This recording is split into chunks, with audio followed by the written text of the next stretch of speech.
You form the fabric of your experience through your own beliefs and expectations. These personal ideas about yourself and the nature of reality will affect your thoughts and emotions. You take your beliefs about reality as truth and often do not question them. They seem self-explanatory. They appear in your mind as statements of fact, far too obvious for examination. Therefore, they are accepted without question too often. They are not recognized as beliefs about reality, but are instead considered characteristics of reality itself. Frequently, such ideas appear indisputable, so a part of you that it does not occur to you to speculate about their validity. They become invisible assumptions, but they nevertheless color and form your personal experience. Some people, for example, do not question their religious beliefs, but accept them as fact. Others find it comparatively easy to recognize such inner assumptions when they appear in a religious context, but are quite blind to them in other areas. 9:45.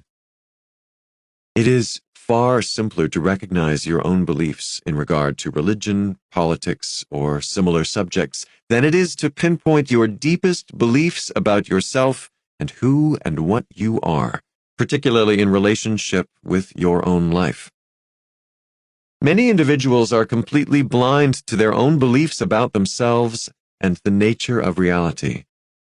Your own conscious thoughts will give you excellent clues. Often you will find yourself refusing to accept certain thoughts that come to your mind because they conflict with other usually accepted ideas. Your conscious mind is always trying to give you a clear picture, but you often allow preconceived ideas to block out this intelligence. It has been fashionable to blame the subconscious for personality problems and difficulties, the idea being that early events, charged and mysterious, lodged there. In this country, several generations grew up believing that the subconscious portions of the personality were unreliable, filled with negative energy, and contained only locked-up, unpleasant episodes best forgotten. They grew up believing that the conscious mind was relatively powerless, that adult experience was set in the days of infancy. These concepts themselves set up artificial divisions. People learned that they should not be aware of subconscious material. The doors to the inner self were to be shut tight. Only lengthy psychoanalysis could or should open them. The normal individual felt that he had best leave such areas alone, so in cutting off these portions of the self, barriers were also set up against the joy of the inner spontaneous self. People felt divorced from the core of their own reality. The concept of original sin was a very poor, limited, and distorted one, but at least along with it went rather simple procedures. Through baptism, you might be saved, or through certain words or sacraments or rituals, redemption could be found. See the Gospel according to Mark, chapter 1, verses 1 through 11, for instance. The idea of the tainted subconscious, however, left man no such relatively easy way out. The few rituals possible required years of analysis, which only the very wealthy were privileged to experience. About the same time that the idea of the unsavory subconscious arose so strongly, the idea of the soul went out the window. Millions of people, therefore, believed in a reality in which they were deprived of the idea of a soul and burdened by the concept of a very unreliable, if not definitely evil, subconscious.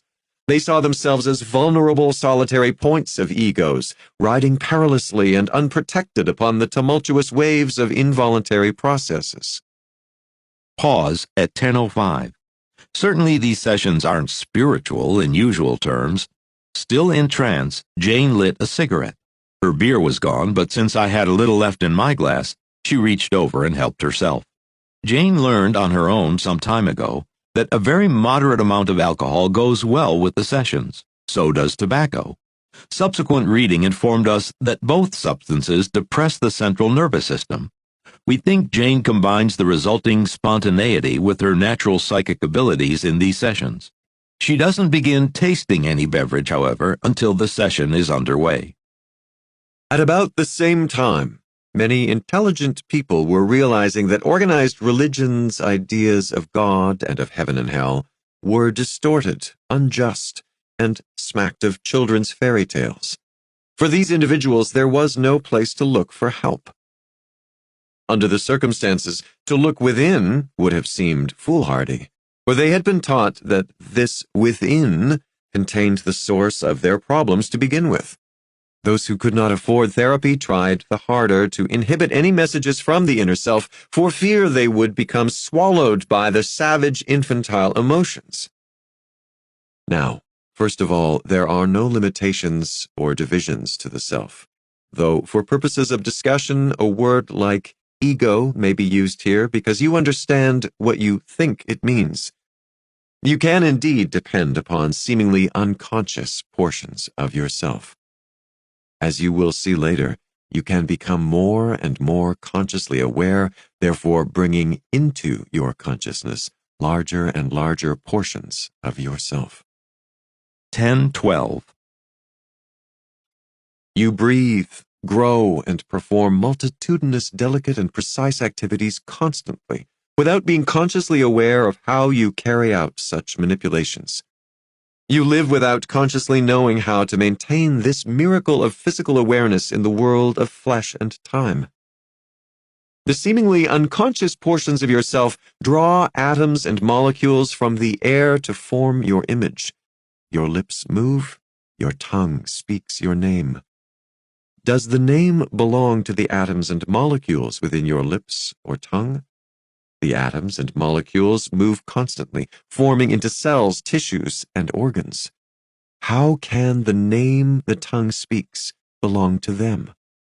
They do not read or write, yet they speak complicated symbols that communicate to other beings, such as yourself. Anything from a simple feeling to the most complicated information. How do they do this? The atoms and molecules of the tongue do not know the syntax of the language they speak. When you begin a sentence, you do not have the slightest conscious idea often of how you will finish it, yet you take it on faith that the words will make sense and your meaning will flow out effortlessly. All of this happens because the inner portions of your being operate spontaneously, joyfully, freely. All of this occurs because your inner self believes in you, often even while you do not believe in it. These unconscious portions of your being operate amazingly well, frequently despite the greatest misunderstanding on your part of their nature and function, and in the face of strong interference from you because of your beliefs. Each person experiences a unique reality, different from any other individual's. This reality springs outward from the inner landscape of thoughts, feelings, expectations, and beliefs. If you believe that the inner self works against you rather than for you, then you hamper its functioning, or rather, you force it to behave in a certain way because of your beliefs. The conscious mind is meant to make clear judgments about your position in physical reality. Often false beliefs will prevent it from making these, for the egotistically held ideas will cloud its clear vision. I suggest a break. 10:31. Jane's trance had been deep. She felt better now, she said, because the weather had lost some of its oppressive quality. I told her that, in my opinion, the material tonight represented her and Seth at their best, and that it also had a deceptive simplicity. Jane was pleased, saying she felt quite free now about the production of the book. Are you ready? Yes. I was just finishing my notes when Jane took off her glasses and resumed speaking for Seth. 10:53. Your beliefs can be like fences that surround you. You must first recognize the existence of such barriers. You must see them, or you will not recognize that you are not free, simply because you will not see beyond the fences. They will represent the boundaries of your experience. There is one belief, however, that destroys artificial barriers to perception, an expanding belief that automatically pierces false and inhibiting ideas. Now, separately. The self is not limited. That statement is a statement of fact. It exists regardless of your belief or disbelief in it. Following this concept is another. There are no boundaries or separations of the self. Those that you experience are the result of false beliefs. Following this is the idea that I have already mentioned. You make your own reality. To understand yourself and what you are, you can learn to experience yourself directly apart from your beliefs about yourself. What I would like each reader to do is to sit quietly. Close your eyes.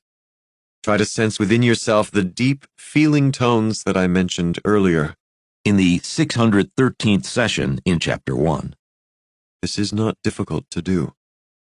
Your knowledge of their existence will help you recognize their deep rhythms within you. Each individual will sense these tones in his or her own way, so do not worry about how they should feel. Simply tell yourself that they exist, that they are composed of the great energies of your being made flesh. Then, let yourself experience. If you are used to terms like meditation, try to forget the term during this process. Do not use any name. Free yourself from concepts and experience the being of yourself and the motion of your own vitality. Do not question, is this right? Am I doing it correctly? Am I feeling what I should feel? This is the book's first exercise for you. You are not to use other people's criteria. There are no standards, but your own feelings. No particular time limit is recommended. This should be an enjoyable experience. Accept whatever happens as uniquely your own. The exercise will put you in touch with yourself. It will return you to yourself. Whenever you are nervous or upset, take a few moments to sense this feeling tone within you, and you will find yourself centered in your own being, secure. When you have tried this exercise several times, then feel these deep rhythms go out from you in all directions, as indeed they do. Electromagnetically, they radiate out through your physical being, and in many ways that I hope to explain later, they form the environment that you know even as they form your physical image. 11:14. I told you that the self was not limited, yet surely you think that your self stops where your skin meets space, that you are inside your skin, period. Yet your environment is an extension of yourself. It is the body of your experience, coalesced in physical form. The inner self forms the objects that you know as surely and automatically as it forms your finger or your eye. Your environment is the physical picture of your thoughts, emotions, and beliefs made visible. Since your thoughts, emotions, and beliefs move through space and time, you therefore affect physical conditions separate from you. Consider the spectacular framework of your body just from the physical standpoint. You perceive it as solid, as you perceive all other physical matter. Yet the more matter is explored, the more obvious it becomes that within it, energy takes on specific shape in the form of organs, cells, molecules, atoms, electrons, each less physical than the last, each combining in mysterious gestalt to form matter. 11:25. The atoms within your body spin. There is constant commotion and activity. The flesh that seemed so solid turns out to be composed of swiftly moving particles, often orbiting each other, in which great exchanges of energy continually occur. The stuff, the space outside of your body is composed of the same elements, but in different proportions. There is a constant physical interchange between the structure you call your body and the space outside it. Chemical interactions, basic exchanges without which life as you know it would be impossible. To hold your breath is to die. Breath, which represents the most intimate and most necessary of your physical sensations, must flow out from what you are, passing into the world that seems to be not you. Physically, portions of you leave your body constantly and intermix with the elements. You know what happens when adrenaline is released through the bloodstream. It stirs you up and prepares you for action. But in other ways, the adrenaline does not just stay in your body. It is cast into the air and it affects the atmosphere, though it is transformed. Any of your emotions liberate hormones, but these also leave you as your breath leaves you, and in that respect, you can say that you release chemicals into the air that then affect it. Physical storms, then, are caused by such interactions. I am telling you that you form your own reality once again, and this includes the physical weather, which is the result en masse of your individual reactions. I will elaborate much more specifically on this particular point later in the book. Seth does in chapter 18.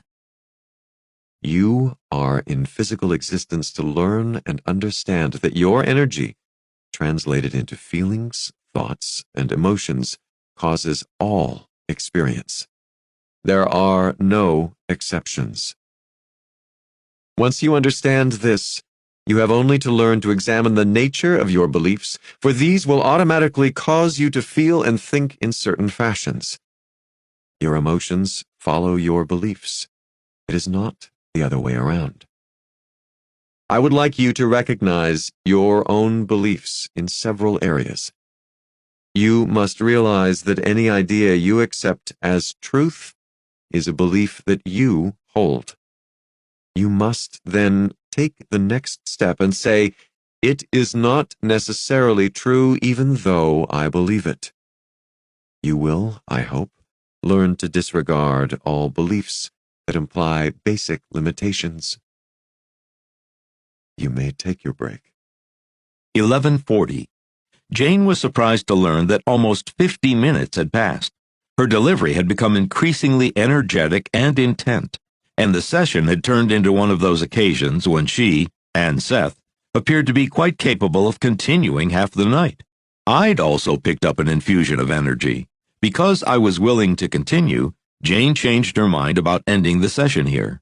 Resume in the same manner at 11:56. Now, later, we will discuss some of the reasons for your beliefs, but for now, I simply want you to recognize them. I am going to list some limiting false beliefs. If you find yourself agreeing with any of them, then recognize this as an area in which you must personally work. 1. Life is a valley of sorrows. 2. The body is inferior. As a vehicle of the soul, it is automatically degraded, tinged. You may feel that the flesh is inherently bad or evil, that its appetites are wrong.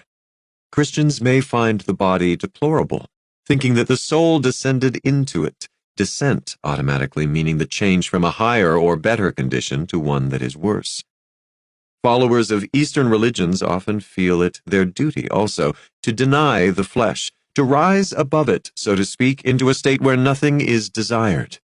Emptiness in Taoism, for instance.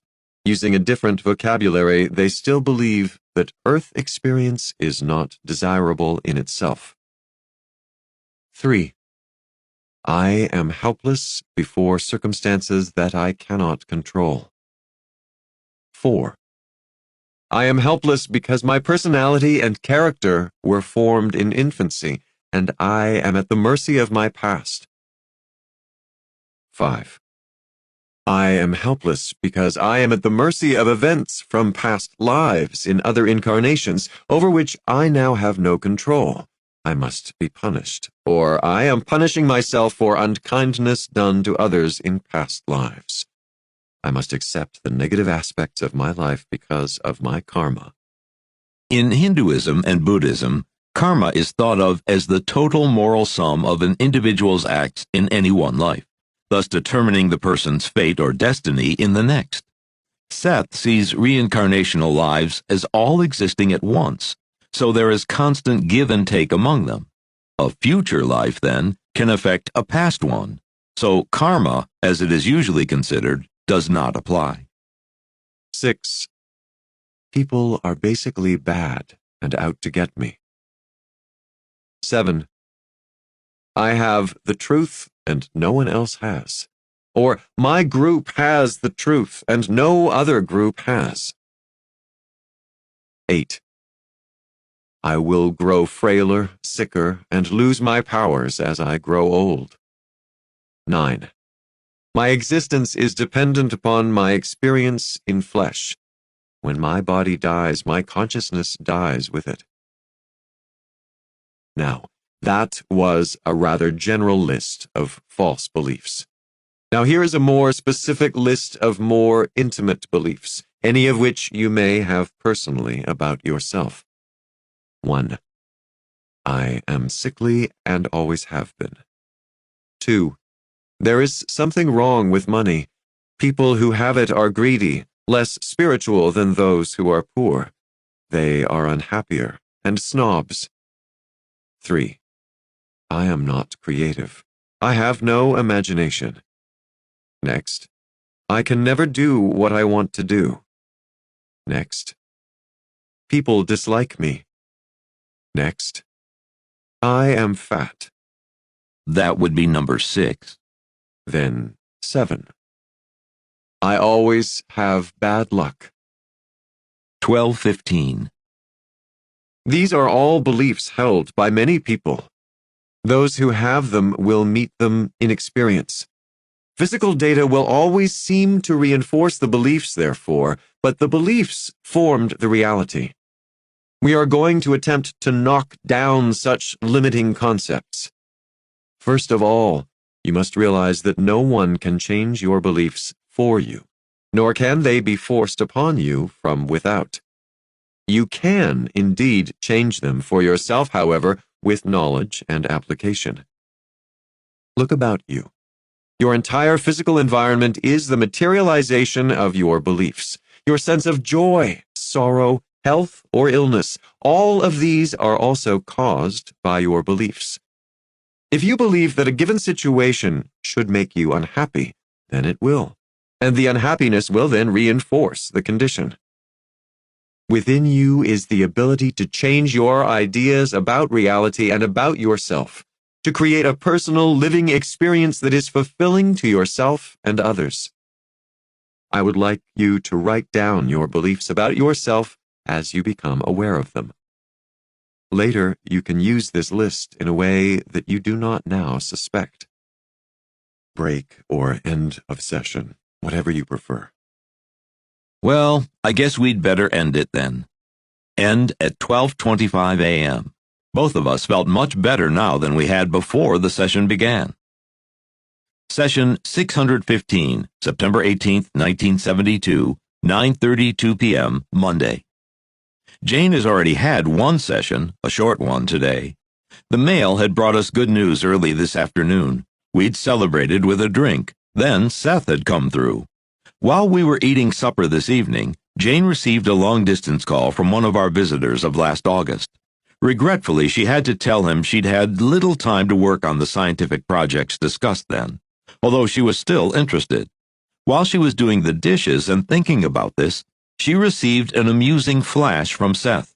She was to stop worrying about such things and adopt a position of divine nonchalance. Jane was quite ready for her regular session at 9 o'clock, although because of the call, we weren't sure what it would cover. By 9:30, however, the session still hadn't started, and she was impatient. Yet when she did take off her glasses and begin speaking for Seth, her voice was quiet, her pace leisurely, her eyes closed often. Now, dictation. Good evening, Seth. Your conscious beliefs direct the functioning of your body. It is not the other way around. Your inner self adopts the physically conscious, physically focused mind as a method of allowing it to manipulate in the world that you know. The conscious mind is particularly equipped to direct outward activity, to handle waking experience and oversee physical work. Its beliefs about the nature of reality are then given to inner portions of the self.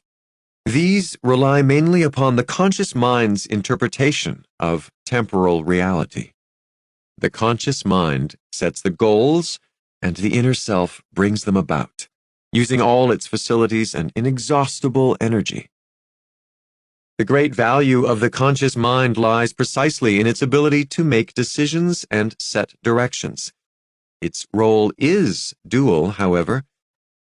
It is meant to assess conditions both inside and outside, to handle data that comes from the physical world and from the inner portions of the self. It is not a closed system, then. To be human necessitates fine discrimination in the use of such consciousness. Many people are afraid of their own thoughts. They do not examine them. They accept the beliefs of others. Such actions distort data from both within and without. There is no battle between the intuitive self and the conscious mind.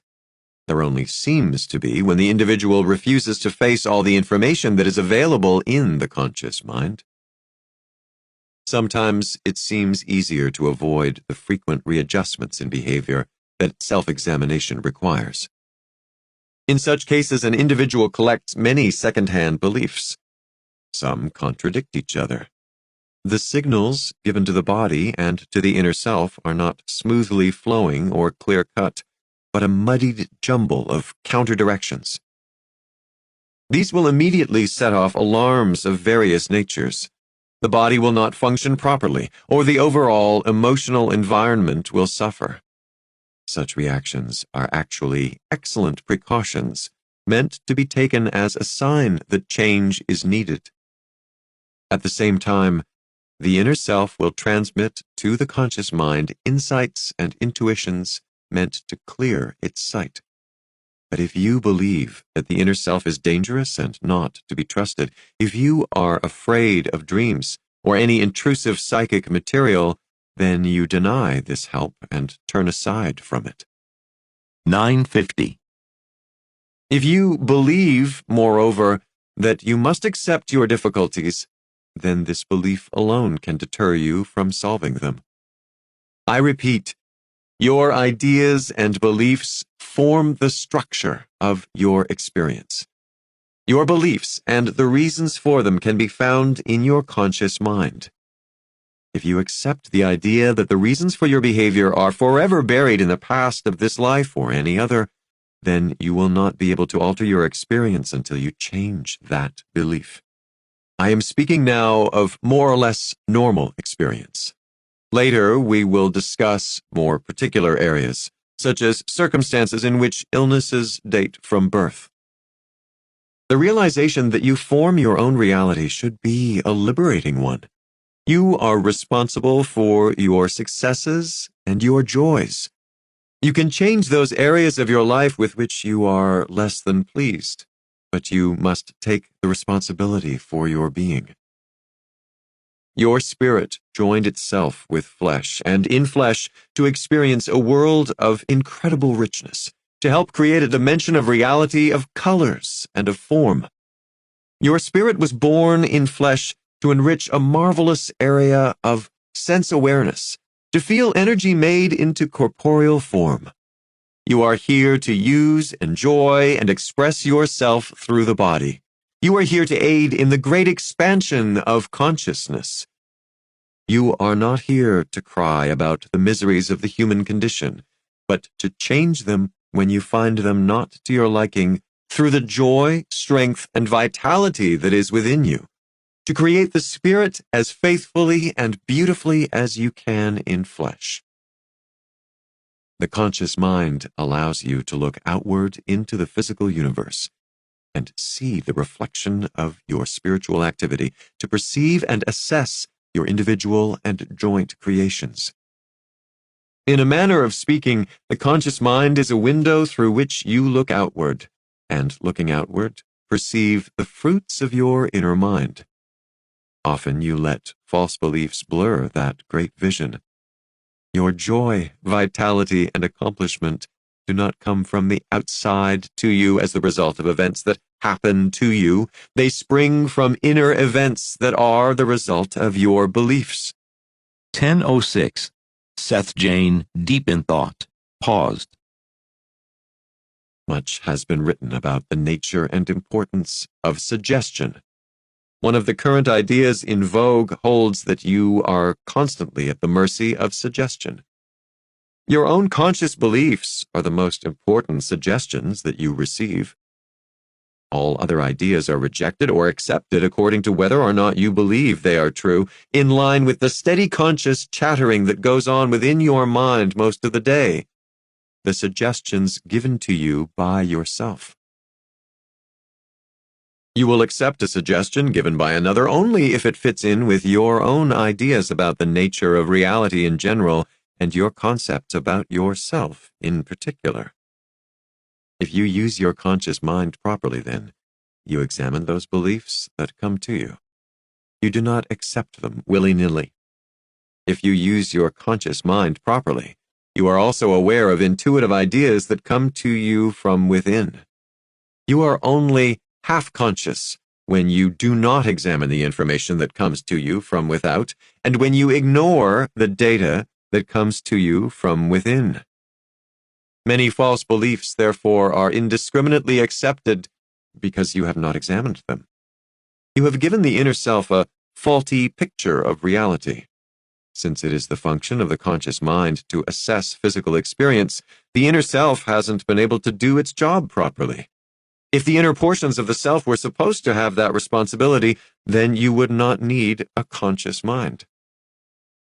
When the inner self is alerted, it will immediately try to remedy the situation by an influx of self-corrective measures.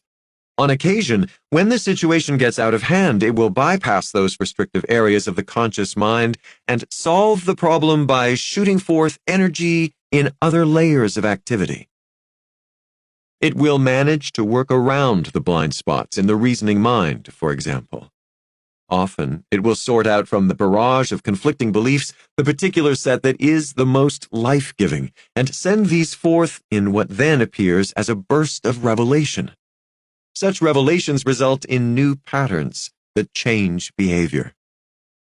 You must be aware of the contents of your own reasoning mind. Find the ambiguities. Regardless of the nature of your beliefs, they are indeed made flesh and material. The miracle of your being cannot escape itself. Your thoughts blossom into events. If you think the world is evil, you will meet with events that seem evil. There are no accidents in cosmic terms, or in terms of the world as you know it. Your beliefs grow as surely in time and space as flowers do. When you realize this, you can even feel their growing. You may take a break.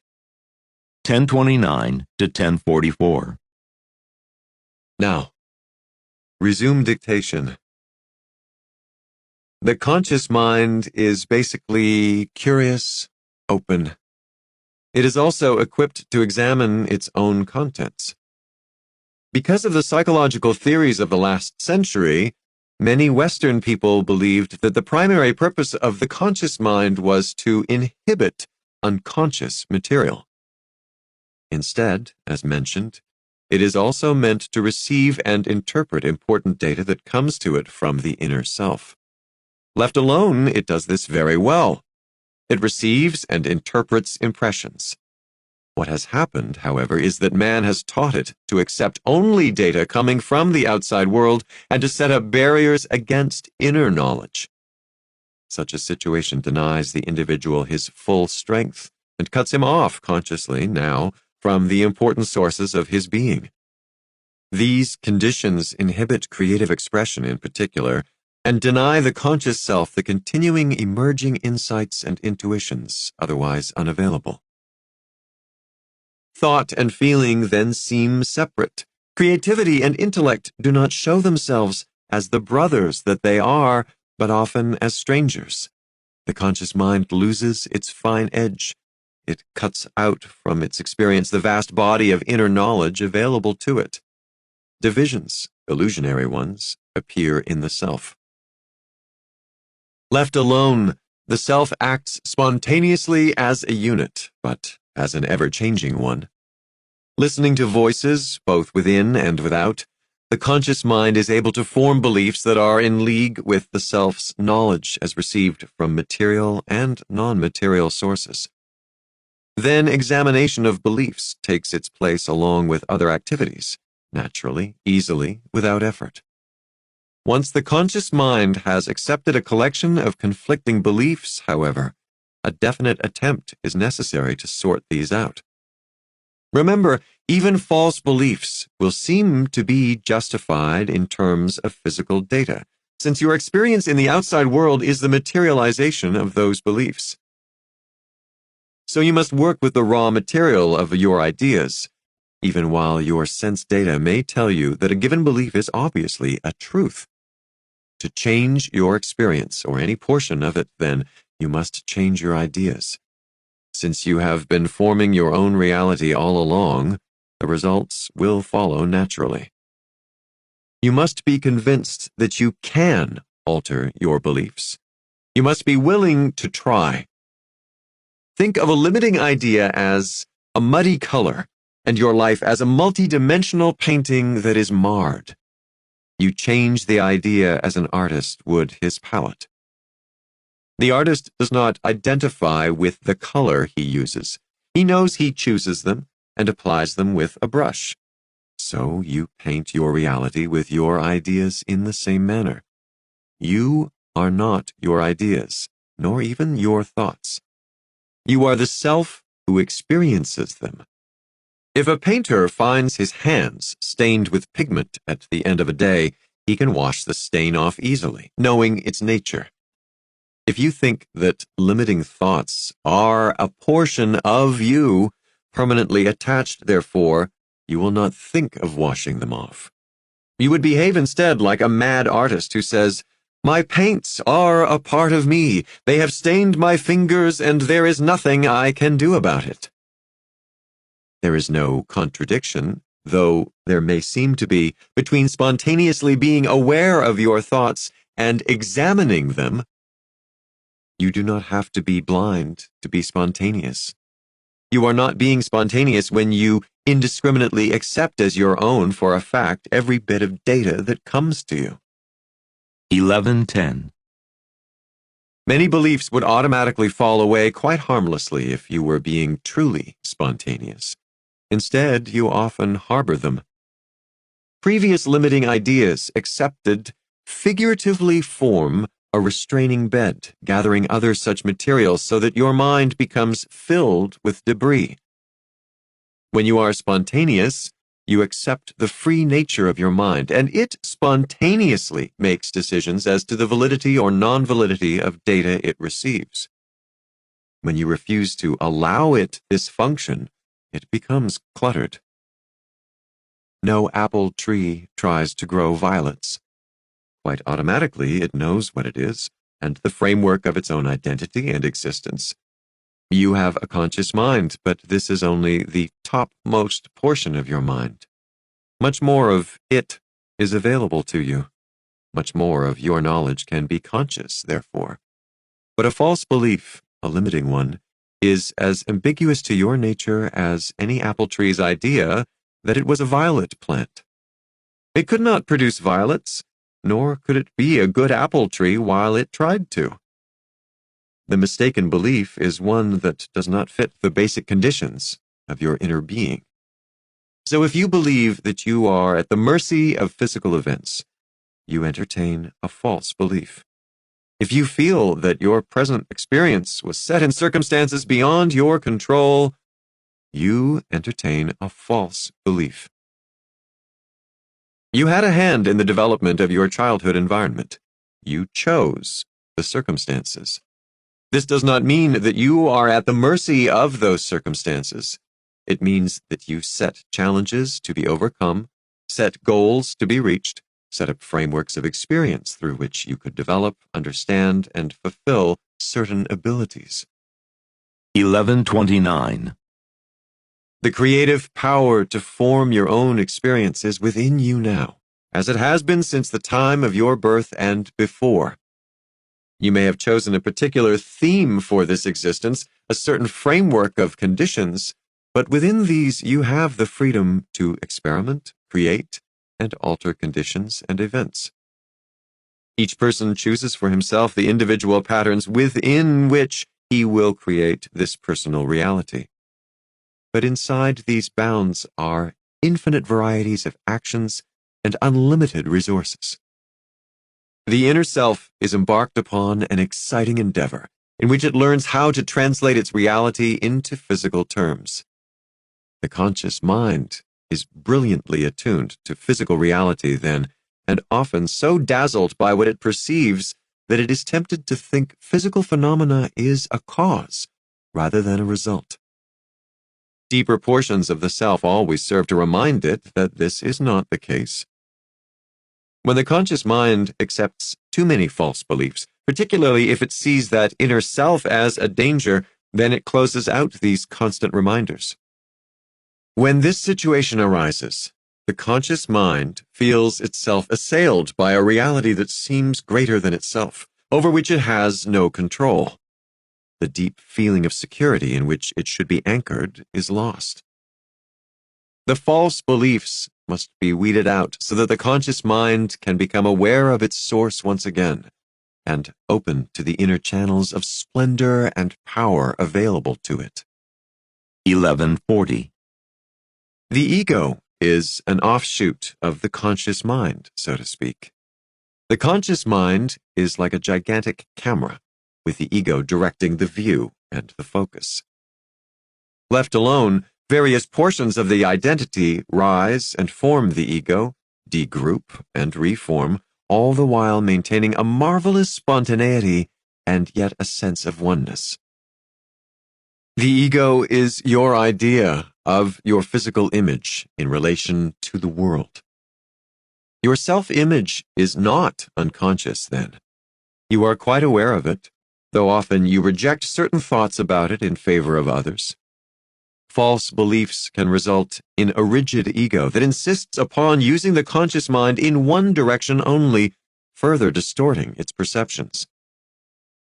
Often, you quite consciously decide to bury a thought or an idea that might cause you to alter your behavior, because it does not seem to fit in with limiting ideas that you already hold. Listen to your own train of thought as you go about your days. What suggestions and ideas are you giving yourself?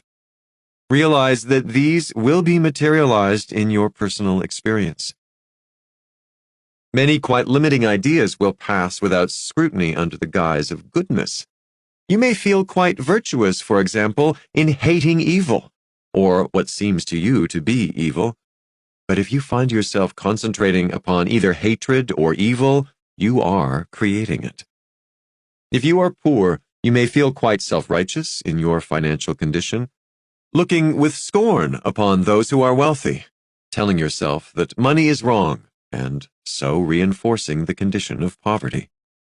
If you are ill, you may find yourself dwelling upon the misery of your condition and bitterly envying those who are healthy, bemoaning your state, and therefore perpetuating it through your thoughts. If you dwell upon limitations, then you will meet them. You must create a new picture in your mind. It will differ from the picture your physical senses may show you at any given time, precisely in those areas where changes are required.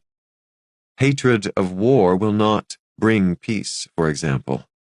Only love of peace will bring about those conditions. You may take your break or end the session as you prefer. Then we'll call it a night. 11:56 p.m. Jane was out of an excellent trance before I finished writing. She didn't remember any of the material. My God, Rob, it's almost midnight. Actually, she could have continued the session. She's been extremely active psychically lately, but I wondered about her being tired tomorrow. She had ESP class tomorrow night, a session Wednesday night, and writing class on Thursday. Session 616, September 20th, 1972, 9:28 p.m., Wednesday. As we sat waiting for the session to begin at 9:20, Jane told me she had just picked up the heading for Chapter 3 of Seth's book.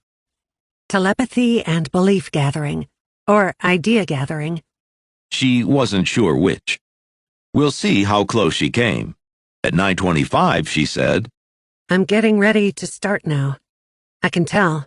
She lit a cigarette and looked off to one side and down, her attention already turned inward as she prepared to psychically join a very familiar energy personality essence, as Seth calls himself. Good evening. Good evening, Seth. Now, we will resume dictation. I quite realize that many of my statements will contradict the beliefs of those of you who accept the idea that the conscious mind is relatively powerless and that the answers to problems lie hidden beneath. Obviously, the conscious mind is a phenomenon, not a thing. It is ever-changing. It can be concentrated or turned by the ego in literally endless directions. It can view outward reality or turn inward, observing its own contents. There are gradations and fluctuations within its activity. It is far more flexible than you give it credit for. The ego can use the conscious mind almost entirely as a way of perceiving external or internal realities that coincide with its own beliefs. It is not that certain answers do not lie openly accessible, therefore, but that often you have set yourself on a course of action in which you believe, and you do not want to open yourself to any material that may contradict your current beliefs. If you are sick, for example, there is a reason. To recover thoroughly without taking on new symptoms, you must discover the reason. You may dislike your illness, but it is a course you have decided upon. While you are convinced that the course is necessary, you will keep the symptoms. Now, these may be the result of one specific belief or caused by a complex of beliefs held together. The beliefs, of course, will be accepted by you not as beliefs, but as reality. Once you understand that you form your reality, then you must begin to examine these beliefs by letting the conscious mind freely examine its own contents. 9:40. We will speak about health and illness more specifically later in the book. I would like to make one point here, however, that often psychoanalysis is simply a game of hide-and-seek in which you continue to relinquish responsibility for your actions and reality and assign the basic cause to some area of the psyche hidden in a dark forest of the past. Then you give yourself the task of finding this secret. In so doing, you never think of looking for it in the conscious mind, since you are convinced that all deep answers lie far beneath, and moreover, that your consciousness is not only unable to help you, but will often send up camouflages instead. So you play that game.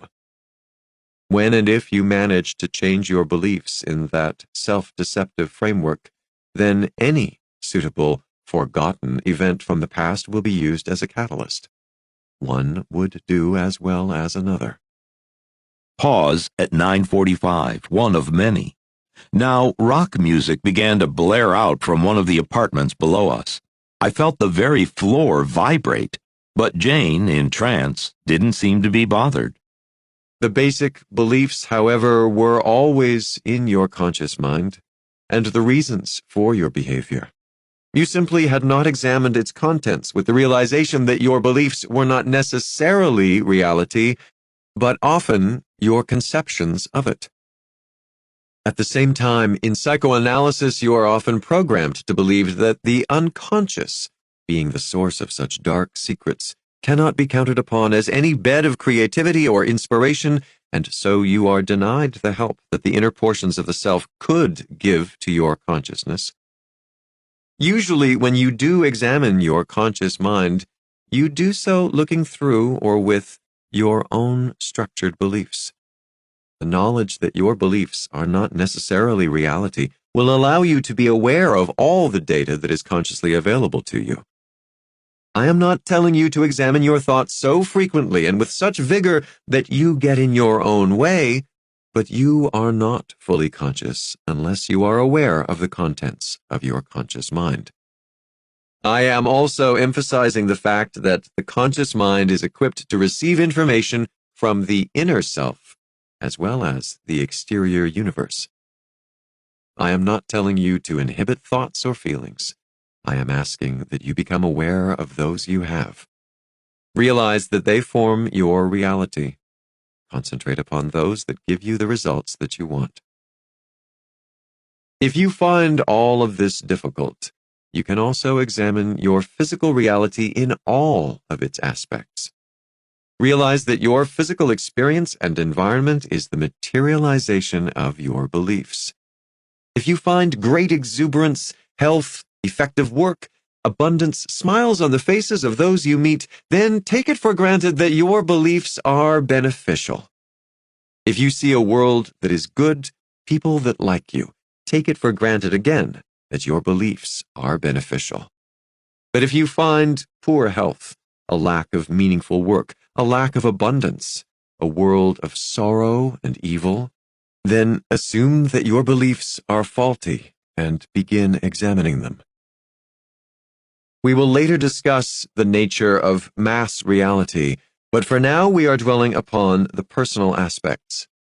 The main point I wanted to make in this chapter was that your conscious beliefs are extremely important, and that you are not at the mercy of events or causes that dwell far beneath your awareness. That is the end of the chapter, and you may take a break. Thank you. Very good. 10:01. There were several developments during break, and I'll try to discuss them in order before we get into Chapter 3. To begin with, Jane left her excellent trance easily, saying she had barely heard the music. It still boomed up from below us, but she wasn't interested in that. Instead, she talked about feeling sort of funny, without being able to elaborate. While we had a quick snack, I asked her if she thought the recent strange behavior of our cat, Willie, could stem from his reactions to our own psychic states. We'd seen this happen before, although not recently. Early this month, Willie had picked up a case of fleas that was stubbornly resisting treatment. He had taken to staying outside all night, as well as most of the day. He was also losing weight.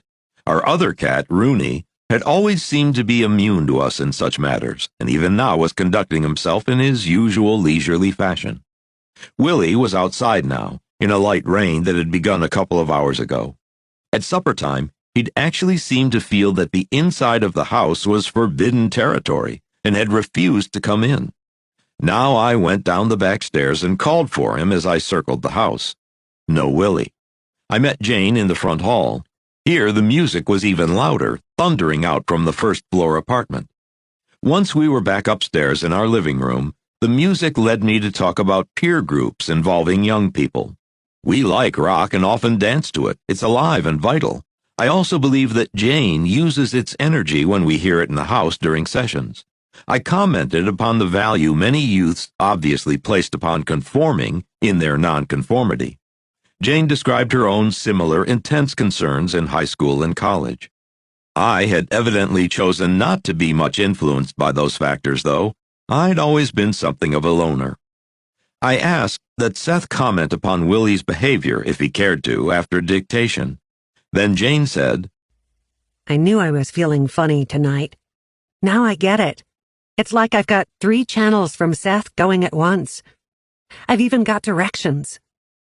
She pointed off to her upper right as she sat in her rocker. Seth comes through on his book, from here, on this channel. Next, she indicated her lower right. Then over here, immediately available, is Seth on you and me and Willie, and also on the portrait you asked me about the other day, the one you just finished. Jane said, designating her upper left. Over here now is Seth on what you were just saying about peer groups, how young people feel it's so important to fit in with their own kind, and why I felt that way, but you didn't. Hey, I've even got a bunch of history about that, all ready to deliver, A lot of material on each idea. I was really confused for a while. Yet now I see that each thing's separate, already prepared by Seth. You're not going to get 2 sentences about one subject, then switch to another one. Which channel do you want? I'm keeping my mouth shut, I said, joking. How about going back to the book? I thought doing that would help her control the proliferation of channels until we could learn more about the development. The possibility had been indicated often. Witness Seth's ability to discuss a variety of subjects with the members of a group, even if they were strangers to Jane. The new step in her abilities would be her conscious awareness of the blocks of material already prepared and awaiting delivery. Jane promptly agreed to resume bookwork. I've never felt just this way before. Like I've been programmed in advance. It's as though I need 3 voice boxes. That's really weird. I do get it as sound, though. If I could talk 3 times at once, I could deliver finished material on those 3 things. Now I have to pick the right channel to get Seth back on his book. And it almost seems that if someone else came here now and mentioned a subject, I'd have that information already, too. Each channel is as clear as a bell. There's no static or bleed-through between them. There. Now I've just got another one. Jane pointed to her lower left. And it explains all of this. Huh. Just call me Station Jane. The Nature of Personal Reality by Jane Roberts. Copyrighted material. All rights reserved. Seth returned in a humorous manner at 10:37. Now, resume dictation. Chapter 3. Suggestion, Telepathy, and the Grouping of Beliefs. Ideas have an electromagnetic reality. Beliefs are strong ideas about the nature of reality. Ideas generate emotion. Like attracts like, so similar ideas group about each other, and you accept those that fit in with your particular system of ideas. The ego attempts to maintain a clear point of focus, of stability, so that it can direct the light of the conscious mind with some precision and concentrate its focus in areas of actuality that seem permanent. As mentioned in Chapter 1, the ego, while a portion of the whole self, can be defined as a psychological structure composed of characteristics belonging to the personality as a whole, organized together to form a surface identity. Now, generally speaking, through the period of a lifetime, this allows for the easy emergence of many tendencies and abilities. It permits many more potentials to emerge than would otherwise be possible. If this were not the case, for example, your interests throughout life would not change. The ego, while appearing to be permanent then, forever changes as it adapts to new characteristics from the whole self.